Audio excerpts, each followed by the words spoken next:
ప్రార్థమునకు ఆకాశదీపం ఒక్క దేవాలయంలోనే కాదు, ఇంట్లో కూడా ఆకాశదీపం వెలిగించవచ్చు. ఇంట్లో కూడా ఆకాశదీపం వెలిగించవచ్చు, దాని చేత ఎనలేని ప్రయోజనాన్ని పొందవచ్చు అని శాస్త్రవాక్కు.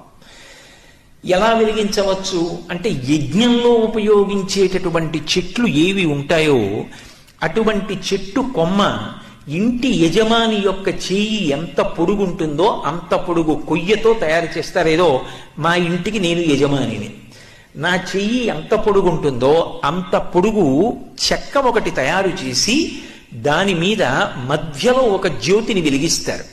చుట్టూ 8 చిన్ని చిన్ని ప్రమిదల వంటి ఉంటాయి, అందులో 8 చిన్న దీపాలు వెలుగుతూ ఉంటాయి, మధ్యలో పెద్ద దీపం వెలుగుతూ ఉంటుంది.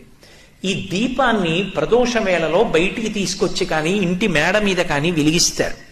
వెలిగించి ఒక మాట చెప్తారు, దామోదరాయ నభసి తులాయాం డొలయా చష.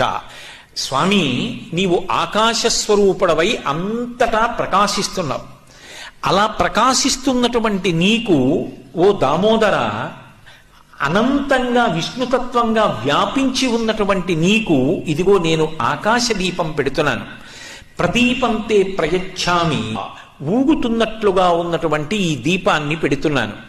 అలా 30 రోజుల పాటు ఆకాశ దీపాన్ని ఇంటి ముందు కానీ దేవాలయంలో కానీ వెలిగించినటువంటి వారు ఉత్తరోత్తర జన్మలయందు తత్ఫలితము చేత ఏమీ ఆశించకపోయినా అనంతమైనటువంటి ఐశ్వర్యాన్ని పొందుతారు అని శాస్త్రవాక్కు.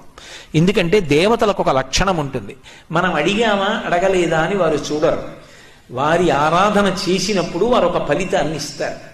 ఆకాశ దీపాన్ని వెలిగించినటువంటి వారికి ఇచ్చేటటువంటి గొప్ప ఫలితం అనంతమైనటువంటి ఐశ్వర్యము ఉత్తర జన్మలయందు ఇయ్యబడుతుంది. అది భక్తి ఐశ్వర్యం అయితే ఇంకా అంతకన్నా అదృష్టం ఏముంటుంది? బాహ్యంలో ఉన్న ఐశ్వర్యం అక్కర్లేని శత్రుత్వాలు తీసుకొస్తుంది. భక్తి ఐశ్వర్యం